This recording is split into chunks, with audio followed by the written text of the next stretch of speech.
नमस्कार दोस्तों, मैं सिद्धार्थ आप सभी का बहुत बहुत स्वागत करता हूँ। इस वीडियो के साथ ही अब हम पहुँच गए हैं ललिता उपाख्यान श्रृंखला के अंतिम छोर तक। अर्थात ये कि ये जो 8 वीडियोज़ की सीरीज़ है, इसका ये अंतिम वीडियो है। परंतु कहने को ये अंतिम है, ये आरंभ है एक नई श्रृंखला का, एक नई सीरीज़ का। इस सीरीज़ में हम इस ही उपाख्यान से जुड़े हुए जितने भी गूढ़ रहस्य हैं उन्हें समझने की चेष्टा करेंगे।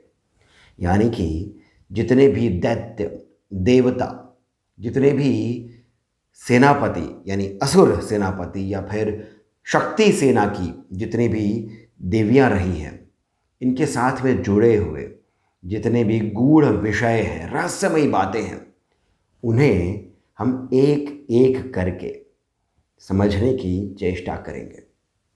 आशा करता हूँ कि देवी की कृपा बनी रहे। देवी के आशीर्वाद के साथ ही बहुत ही शीघ्र मैं आप सभी के सामने उपस्थित होऊंगा इन रहस्यों को लेकर के। परंतु अभी इस वीडियो में हम चलते हैं भंडासुर के अंत को देखने के लिए।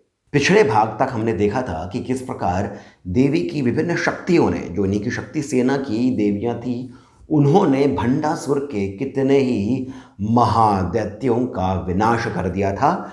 इसके 30 पुत्रों का अंत देवी ललिता के हृदय से उत्पन्न हुई देवी बाला त्रिपुर सुंदरी ने कर दिया था, और इसके 2 भाइयों का यानी विशुक्र और विशांग का अंत भी देवी मातंगी और देवी वाराही ने कर दिया था। अब भंडासुर कुलहीन हो गया था, अर्थात अब इसके कुल का कोई भी जीवित नहीं था। वो इस बात से तिलमिला रहा था कि उसके महाअसुर, महादैत्य, भयंकर प्रतीत होने वाले राक्षसों का अंत स्त्री शक्ति ने कैसे कर दिया। नारियों ने कैसे इतने भयंकर राक्षसों का अंत कर दिया। क्रोध से उसकी आंखें लाल हो गई थी, उसकी भौहें तन गई थी, उसकी भुजाएं फड़फड़ा रही थी। वो खड़ग अपने हाथों में पकड़ करके चहुओर घुमा रहा था। इतने में कुटिलाक्ष, अंतिम सेनापति, उसकी समस्त सेना का जो प्रतिनिधित्व कर रहा था कुटिलाक्ष, अब केवल वही एक महाअसुर बचा था। वो कुटिलाक्ष पहुंचा भंडासुर के पास और उससे कहा, राजन, अब समय है आपका रणभूमि में उतरने का। तब भंडासुर ने कुटिलाक्ष को आदेश दिया कि तुम समस्त बची हुई सेना को तैयार करो, अब महासंग्राम होगा। ये कह करके भंडासुर अपने 4 शस्त्रों को धारण करके युद्ध भूमि में आया। उसका जो रथ था उसका नाम था अभेल। उसके हाथ में जो खड़ग थी उसका नाम था घातक। उसका जो रथ था वो अश्व नहीं खींच रहे थे, उसका रथ को खींच रहे थे 1000 सिंह, अर्थात शेरों से खींचा गया उसका वो महान रथ था, जिस पर वो महादैत्य विराजमान था। उसकी 2185 अक्षौहिणी सेना गर्जना करते हुए रणभूमि की ओर अग्रसर हुई। 2185 अक्षौहिणी सेना। एक एक अक्षौहिणी सेना में लाखों योद्धा होते हैं। यहां पर इसके पास में 2185। यहां पर ब्रह्मांड पुराण में इसकी सेना के लिए जो शब्द प्रयुक्त हुआ है वो है परार्ध। परार्ध गणित में एक बहुत ही बड़ी संख्या होती है। यदि मैं उसको आज की हमारी जो भाषा होती है उसमें ट्रांसलेट करूंगा तो ये है 100,000 बिलियन, कहने को करोड़ों करोड़ों की सेना के साथ में भंडासुर चल निकला था। संस्कृत में परार्ध का एक और अर्थ होता है आधा बचा हुआ भाग, यानी इसकी जो बाकी बची हुई सेना थी वो पूर्णता के साथ में अब युद्ध में आ चुकी थी। इसके शून्यक नगर में अब केवल स्त्रियां बची थी, एक भी पुरुष नहीं था। ये सभी युद्ध के मैदान में, युद्ध भूमि में जाने के लिए निकल पड़े थे। ऐसा ब्रह्मांड पुराण में कहा है, इस प्रकार का वर्णन ब्रह्मांड पुराण में किया है कि ये सेना जब चल रही थी, ये करोड़ों करोड़ों असुरों की, दैत्यों की, राक्षसों की सेना जब चल रही थी, तब सभी दिक्पाल, सभी देवता कांप उठे थे। सूर्य चंद्रमा अपने स्थान से खिसक गए थे। धरती डोल रही थी, धूल उड़ रही थी। धरती में ये पूरी समस्त सेना समा नहीं पा रही थी, यानी धरती इस समस्त सेना का भार उठा नहीं पा रही थी। इतने राक्षस, इतने दैत्य थे कि वे आपस में घर्षण करते हुए चल रहे थे, क्योंकि जगह नहीं थी। हाथी इतने थे और इतने महाभयानक थे कि उनके पांव के नीचे ही कितने असुर नरक के द्वार तक पहुंच गए। वे सभी महान गर्जना करते हुए चल रहे थे। धूल धूसरित वे सभी राक्षस कोलाहल करते हुए चल रहे थे शक्ति सेना के उस वाहिनी अर्थात अग्नि प्रकार के पास। जब देवताओं को कांपते हुए, दिक्पालों को भयभीत होते हुए, सूर्य चंद्रमा को खिसकते हुए देवी ललिता ने देखा, तब उन्होंने ये प्रण लिया कि अब उनकी शक्तियों को युद्ध में भेजने का ये समय नहीं है। अब उन्हें स्वयं को ही युद्ध में आना होगा। और तब तैयार होता है उनका चक्र राज रथ। यही श्री चक्र है, यही श्री यंत्र है। इसके बारे में ये कहा है कि इसके 9 पर्व हैं, अर्थात ये कि इसके 9 अलग अलग स्टेजेस हैं। इतना बड़ा ये पूरा चक्र है, सहस्त्रों सूर्यों के समान इसकी आभा है। इसके 4 पहिए हैं, ये चारों पहिए वेद हैं, देवियों से युक्त, सभी देवताओं से युक्त ये श्री यंत्र, ये श्री चक्र, ये चक्र राज रथ, जिसके आगे गेय चक्र पर आरूढ़ थी देवी मंत्रिणी अर्थात देवी मातंगी, और इसी चक्र राज रथ के पीछे चल रही थी अपने किरी चक्र पर विराजमान देवी बाराही। और इन सभी की स्वामिनी जगत जननी देवी त्रिपुरा सुंदरी मां ललितांबा अपने अति दिव्य चक्र राज रथ पर आरूढ़ हो इन सभी का प्रतिनिधित्व करते हुए चल रही थी। अब महाभयंकर युद्ध आरंभ होता है। बहुत ही विस्तार के साथ में ब्रह्मांड पुराण में इसका वर्णन किया गया है, परंतु इसके कुछ भाग को मैं आप सभी के सामने रखता हूं। जब भंडासुर ने देवी को अपने समक्ष पाया तो एक महाभयंकर अंधता मिस्त्रक अस्त्र देवी की ओर छोड़ा।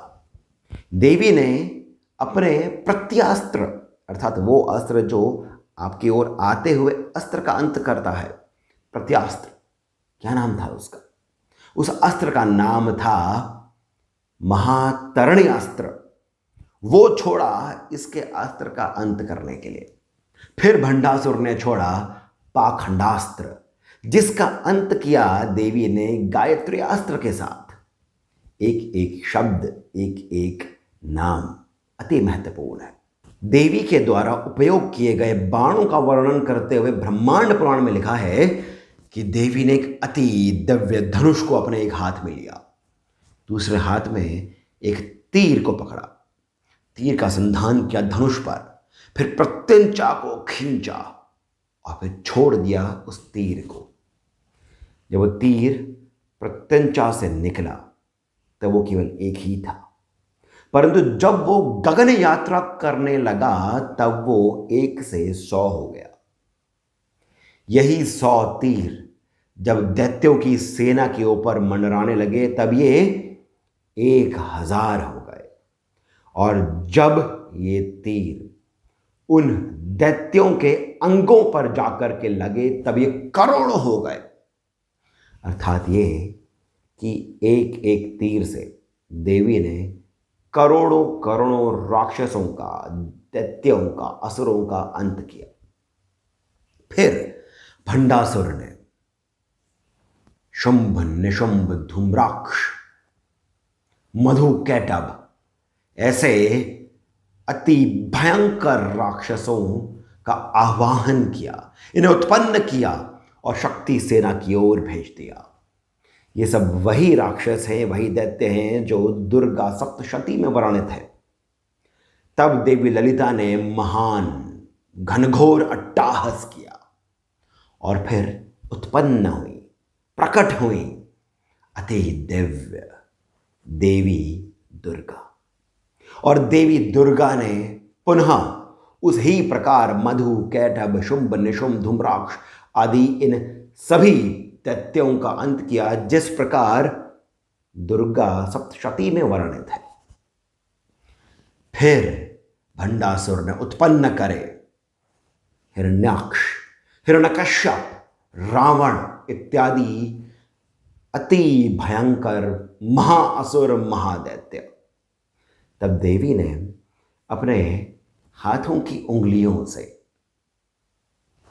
भगवान विष्णु के 10 अवतारों को उत्पन्न किया।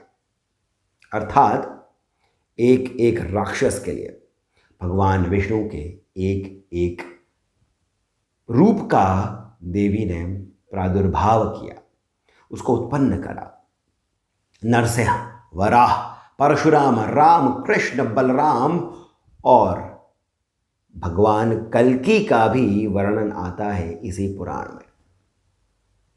जब इन सभी का अंत हो गया तब देवी ने एक भी क्षण गंवाए बिना नारायण अस्त्र से सभी अक्षौहिणी सेना का अंत कर दिया और पाशुपतास्त्र से भंडासुर के 40 सेनापतियों को भी नरक के द्वार तक पहुंचा दिया। फिर बचा केवल भंडासुर, और भंडासुर का अंत करने के लिए देवी ने फिर एक अति दिव्य महान अस्त्र का प्रयोग किया, महाकामेश्वरास्त्र।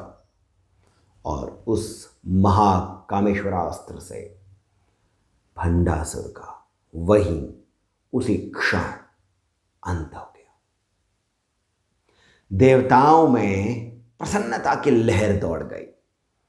सभी ऋषि, मुनि, दिक्पाल, अप्सराएं, गंधर्व आकाश में आकर देवी का गुणगान करने लगी, देवी के ऊपर पुष्प वर्षा करने लगी। परंतु ये कथा यहीं पर ही समाप्त नहीं होती है। फिर ब्रह्मा, विष्णु, महेश ये सभी पहुंचे देवी के पास और कहा, देवी आपका बहुत बहुत आभार। परंतु इसी भंडासुर का एक मित्र है ताड़कासुर, वो अब भी प्रताड़ित कर रहा है उन सभी ऋषियों को, मुनियों को।